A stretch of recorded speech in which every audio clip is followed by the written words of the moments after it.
네, 한은 기자 정책사회부 서주희 기자 나와 있습니다. 자, 복귀하지 않은 전공의들에 대한 이 면허 정지 이 작업이 이제 오늘부터 행정처분이 시작이 된 것 같습니다.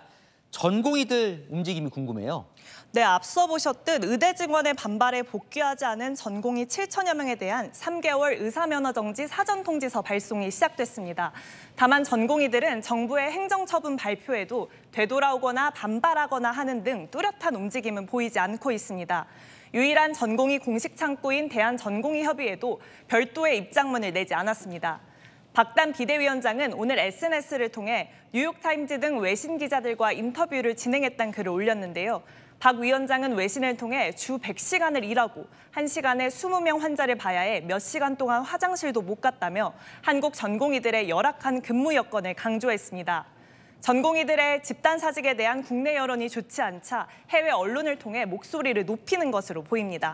일단 뚜렷한 움직임은 보이지 않고 있다고 했는데 실제로 전공의들은 지금 어떤 생각들을 갖고 있는 겁니까? 네, 제가 오늘 여러 전공의들과 접촉을 해봤는데요. 사전에 받아둔 법률 자문에 따르고 있는 경향입니다. 정부의 이번 업무 개시 명령이나 행정처분 조치 등이 위헌적이란 입장인데요.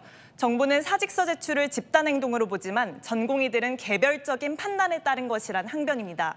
이와 별개로 저희 취재진과 접촉한 다수의 전공의들은 정부의 태도가 너무 강압적이라면서 면허 정지를 운운하기보단 먼저 소통을 원한다는 의견을 밝혔습니다. 그 의견은 알겠는데 어쨌든 지금 정부는 면허를 정지시키겠다는 거잖아요. 돌아오지 않으면 거기에 대해서도 뭐 별 상관이 없다는 겁니까?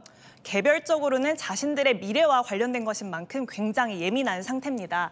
다만 공식적으로 입장을 내거나 반발하지 않는 건 그런 행위 자체가 집단 행동으로 보일까 봐, 그래서 행정처분이나 처벌의 빌미가 될까 봐 걱정하는 모양새입니다.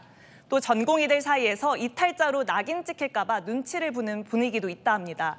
바로 SNS를 통해 이런 분위기를 전한 건 다른 생각을 가진 의대생, 전공의 모임인데요. 이들은 집단 행동에 나서는 건 옳지 않다는 목소리를 내기 위해 SNS 계정을 개설했습니다. 여기엔 주류 의견과 다른 의견을 내는 게 두렵다며 동기가 동료가 되고 학교가 직장이 되는 이 사회 생리를 너무 잘 알기 때문이란 글이 올라오기도 했습니다. 네, 그런데 전공의뿐 아니라 교수들도 지금 의료 현장을 좀 이탈할 분위기도 있다면서요? 네, 오늘 강원대 의대 학장을 포함한 교수 10여 명은 대학 본부의 의대 증원 신청에 반발해 삭발식을 진행하기도 했습니다. 또 경북대 의대, 충북대 의대 등에선 개인 SNS를 통해 공개 사직 의사를 밝힌 교수들도 나왔는데요.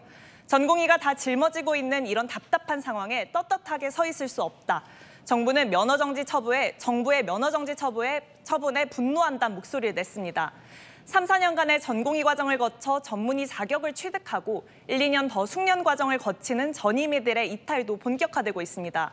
제가 직접 취재해보니 업무가 과도하게 몰린 상황에서 자칫 실수라도 하면 의료소송 등 책임은 결국 전임의 몫이 될 것이란 우려도 이탈의 한 이유라는 겁니다.